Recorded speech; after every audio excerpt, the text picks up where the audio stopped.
Welcome to What Makes Up Your Mind?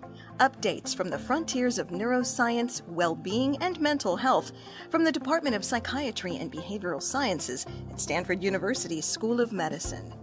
This is your invitation to meet the faculty dedicated to understanding our most complex organ, committed to curing mental illness, and inspired to help create a healthier, thriving world.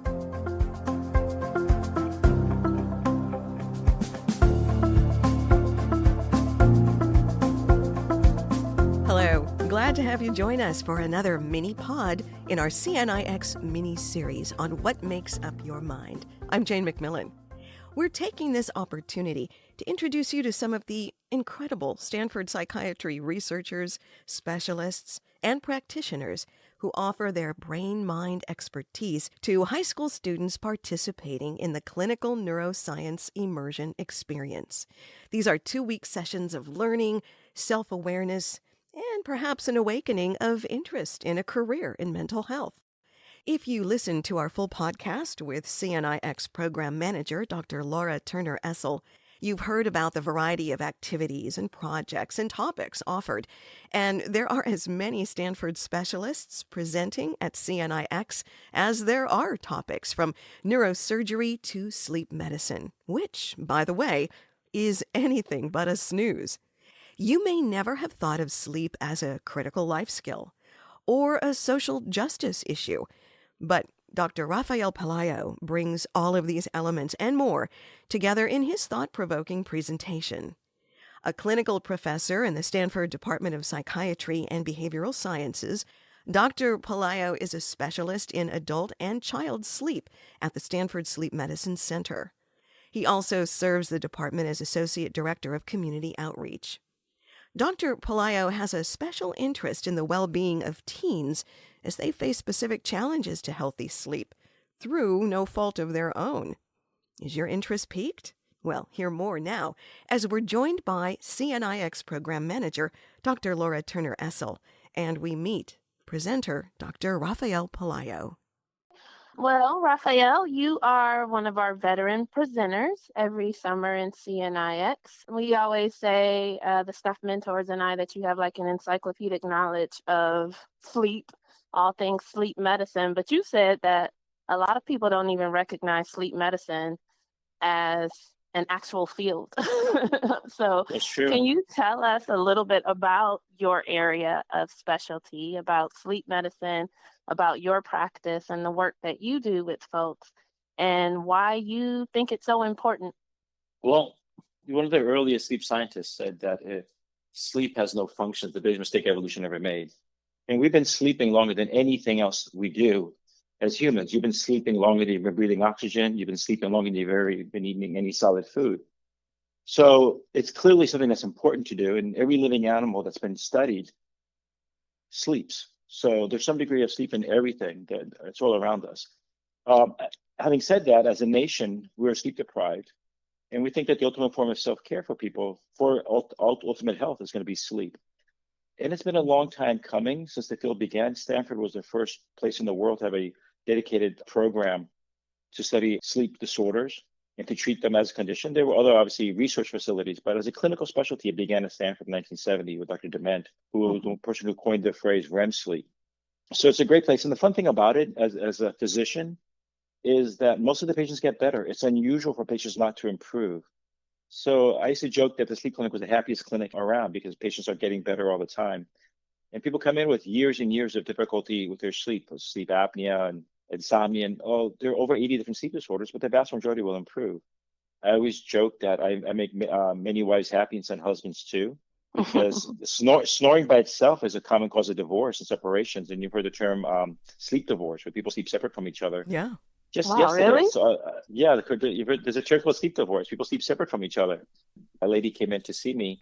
There was a 1-year follow-up, and the first thing she told me goes, my sleep divorce is over. I'm back in bed with my husband. And she was 70 years old, but she was thrilled to be sleeping again. Oh my with her goodness. spouse after all those Yeah, years. that's a huge deal. Yeah. Yeah. So neat. Masks now and machines have been designed specifically for couples. So in the old days, the machines were noisy and would drive people away. But now they've silenced the motors, and they have masks specifically designed for couples, so people can snuggle in bed now with wearing their CPAP. It's actually been engineered so the couples can be together. It's Oh, really that's nice to see awesome. that change. Very nice. Hmm. When you're participating in CNI-X, Dr. Pelayo, you're talking to teenagers, 14 to 18 years of age. And I don't know, I'm just guessing a teenager may think, sleep? Who needs sleep? I can stay up all night studying or playing video games or whatever. So what do you present to them? How do you connect with this young audience? Well, to a degree, that's true, but I think it's more than that, and they're more sophisticated than people give them credit for, actually. I started my first research project in sleep was in the 80s in the Bronx in New York City, measuring sleep problems among teenagers. And I visited high schools and junior high schools in the Bronx. And in exchange for them completing a questionnaire that I was handing out, I'd offered to give talks to students. So I had to learn to give talks in front of bored teenagers in New York City. And I always felt that I didn't do enough of that work. So I really welcome the opportunity to be working with CNI-X program to get back to talking to high school kids about this stuff. It's important. Most of the time you deal with teenagers, they're sleep deprived. As a population, they're very sleep deprived, and we often will blame it on their culture. But if you talk with them and you tell them what's going on, they know that they're not getting enough sleep. You can see it in their eyes. They talk about it. And they think the reason they're not getting enough sleep is they think it's because of the school system, that they have too much homework or the school starts too early. Physiologically, they have a tendency to stay up later at night. It's in their DNA to stay up later at night. Just like people as we get older, people over age 50 have a tendency to go to bed earlier. Those of us who are over that age, in our 50s and 60s, it's harder for us to stay up than when we used to. When we were younger, we could stay up earlier. So it makes sense for a tribe of people that some people would be tendency to go to bed earlier, some to go to bed a little bit later. Because if you think about it, if you take a step back, sleeping is the most dangerous thing an animal can do. Sleeping animals are vulnerable to being attacked. So there's a protection in the herd, right? And one of the things that happens is we have our adolescents stay up later at night. And we also have people who are older be able to go to bed earlier and also to sleep lighter. So if you have people as they get older, they complain that they wake up more often, that's maybe a feature, not a bug of our biology. So I think the teenagers are very receptive to the idea, but they feel that they are stuck with a system that forces them not to get enough sleep. They think it's the homework that's keeping them up and the demands, the social demands for them. Yes, of course, social media and things may play a role, but it's not as big a role as you think, because we've been having sleep-deprived teenagers long before there was the internet. Interesting. Yeah.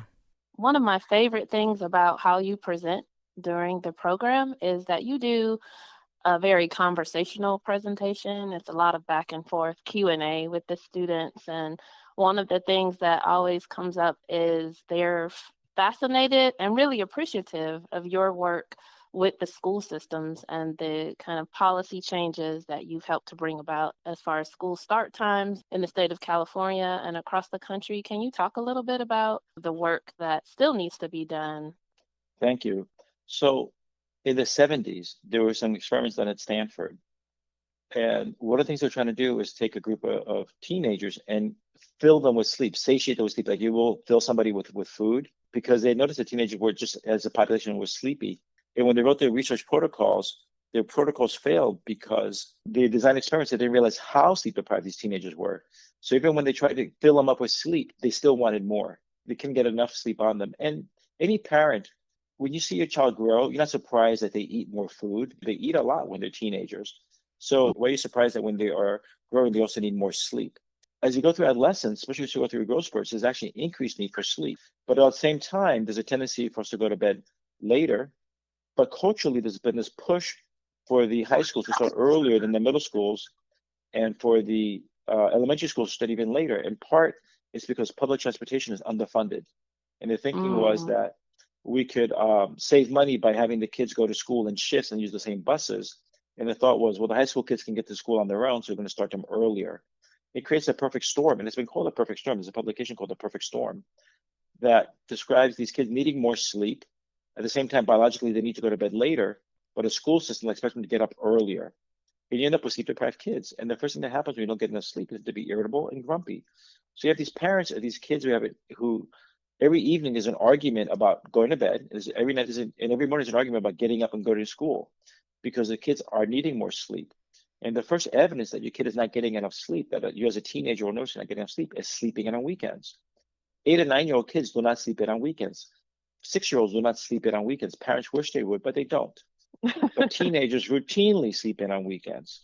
because they're not getting enough sleep. And if we did that with food, it'd be considered child abuse. You don't say to a kid, listen, Monday through Friday, I'm going to starve you. Saturday and Sunday, eat all you can, because come Monday, I'm going to starve you again. Oh, gosh. That's what we do yeah. with their sleep. A school teacher, a school principal in Minnesota implemented the first attempt to delay school start times. And they found that when they delayed school start time by 1 hour, people cynically, and I was one of them, I said, cynically, if you delay the school start time by an hour, they're just going to stay up an hour later. The kid did stay up a little bit later, but they ended up getting actually 40 minutes more per sleep per average on that first study. And that translated to improvements in the mood and overall performance of the schools. The kids were happier. Even the custodians were happier in the schools because the kids were less messy. They were eating breakfast before they went into school. There were all these changes that occurred. So from Minnesota, that movement got replicated in other schools in Virginia and other places. But the problem was that every school had their own schedules, and every school district had their own schedules. And you could not make the changes in one district without impacting the other district because the sports teams played against each other. And you change traffic patterns. There were strong links over 20 years of data showing that when you change school start times, whether it be a rich school or poor school, under inner city, urban area, rural area, the kids did improvements in their overall health and overall performance in school. But so then the issue became popularized in California. A lady wrote a letter to the editor, an op-ed piece in a newspaper. Lisa Lewis mentioned the links between suicidal behavior and lack of sleep, because people, when they don't get enough sleep, they become impulsive. And this impulsivity and suicidal behavior was independent of mood. These were impulsive kids who were not depressed. And it turns out that Senator Portantino had a brother who died by suicide. So he was looking for anything that he could do as a public official to improve mental health. So he introduced a bill to change the entire state of California to a later school start time. And it was a 6-year process. It was like pushing that rock up the hill and it rolled back down. Finally, Governor Newsom in California became the first person to sign a law to protect the need of teenagers to get more sleep by delaying school start times across the state. And now that law has been replicated in Florida, and other states are now looking into this, including New Jersey and other places like that. And there is a nonprofit organization at a national level and international level now also. If anybody listening to this wants to get involved and make changes in their own school, it's called Start School Later. Because of my involvement in California, I'm now serve on their board also. If you go to their website, they have information and they'll tell you what to do about setting this up, resources available to you. Thank you for your contributions to that work and for encouraging this next generation of sleep activists. I love that. Well, as that next generation is sitting in your presentation at CNI-X each year, what's the aha moment for them? When you're describing maybe them sleeping in on the weekends or needing to, or how they feel during the day in class, do you kind of see the heads nodding and that connection being made? Yes, I see that. But I think, Jane, to be honest, I get aha moments myself speaking to them because I'm so impressed with the students who come to this. Great. Because they know that we've screwed them up, right? The problems that we're having are societal problems that we've imposed on these kids. And they're aware of it. They're reading about what's happening. So I think we have very sophisticated teenagers coming to this program where they've been reading about the neuroscience and they're asking really good questions. So I'm very impressed with them. I get lots of aha moments with them. And I realize I got to up my game when I talk with them. I can't give this simple lecture. I got to go into a little harder science with them because they're tracking their sleep. They have smartphones. They're seeing what's happening. So they know what's going on and they're being blamed. But because of their phones and other things that they're doing, that's not why they're not sleeping well. They know that they're being scapegoated and that's not fair to them. An aha moment that they get actually is early on when it asks them to think about how they slept when they were 9 or 10 years old and how they're sleeping now. Do they remember going to bed feeling safe, comfortable, and loved? They remember having serenity in their lives and looking forward to sleeping and looking forward to their day and not dreading the night and not being stressed out about, I'm not going to be able to do well in school tomorrow because of this and that, and not having enough time in my day and falling asleep in class and what's that doing to them. So that's, I think, for them when they realize this is not their destiny. They've been telling you, sacrifice your time now in high school because it'll pay off later for college, and realize that that is not true because life does not get simpler as we get older. It gets more complicated. There's more demands of our time as we get older. Yes. So by laying out the foundational behavior now, we're going to improve it later. We don't say it's okay to smoke cigarettes now because you can quit later. It's okay to be obese now because you can lose your weight later. We don't say that to them. Why would we do that with their sleep? Sacrifice the sleep now in high school when your brain is developing and growing because later life will be better. That's not true, and they know it. I love that you said that you learn from the participants, because we do have awesome participants that come with their own wealth of experience and perspectives and backgrounds, and they have great questions, but they also know more than they think they do. And so it really becomes a dynamic learning environment. We want to give them a lot from the presenters, from our faculty and our experts in different areas, but we also want them to feel like they have something to contribute to the conversation, because we all learn from them. It's really a shared learning experience. I learn from them all the time. What do you hope they walk away with in terms of their understanding of sleep medicine, or anything else that you hope they just take away from the experience of hearing your talk and getting a chance to interact with you? There's two things I want them to know. First, I want them to understand to prioritize their health, that it's not normal to wake up tired. You should wake up feeling refreshed. Don't leave restaurants feeling hungry. Why should you get out of bed feeling tired? So realizing that they can prioritize their health. And second, that they can recognize sleep problems in the people all around them. These are disorders that run in families. Routinely, my students refer their parents to see me, or their brothers and sisters, or at the college level, they refer their roommates. People come to us and goes, my roommate took your class and they picked up that I have sleep apnea. Or I have insomnia, I thought I was stuck with it forever. I never heard of it before, that those treatments, and now I know. So not only can they help themselves, they help people all around them. That's the things for them to know. We have our outreach projects on purpose because we want them to share what they've learned with the people around them. There's too many people with sleep disorders out there. There's too many sleep-deprived people in society for the sleep doctors to take care of it. We really want people to appreciate that they can help themselves and they can help people around them by recognizing these issues. Routinely, students tell me that once they learn about sleep, it changed their lives. You're going to keep sleeping the rest of your life. You're going to be sleeping with other people. There'll be other people around you at all times. So you can learn something in this course that you can take with you forever. Dr. Rafael Pelayo, Stanford Psychiatry clinical professor and sleep medicine specialist. You can see why he is one of the favorite presenters each summer in the CNI-X program. If you're interested in getting involved in the move to alter school start times, we have the link to startschoollater.org in our podcast notes, along with more on Dr. Pelayo's work and his book, How to Sleep, the new science-based solutions for sleeping through the night. We also have the link to the clinical neuroscience immersion experience with all the information you need on how to apply and ask for financial assistance. Meet more of the CNI-X presenters by listening to our other mini-pods in this What Makes Up Your Mind mini-series. With Dr. Laura Turner-Essel, I'm Jane McMillan.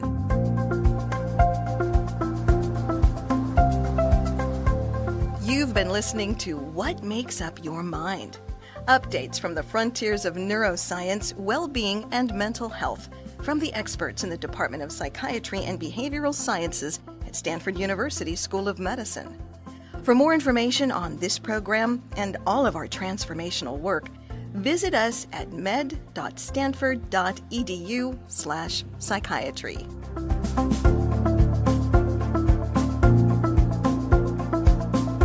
What Makes Up Your Mind? Updates from the frontiers of neuroscience, well-being, and mental health is a production of the Department of Psychiatry and Behavioral Sciences at Stanford University School of Medicine, a copyright of the Board of Trustees of Stanford University.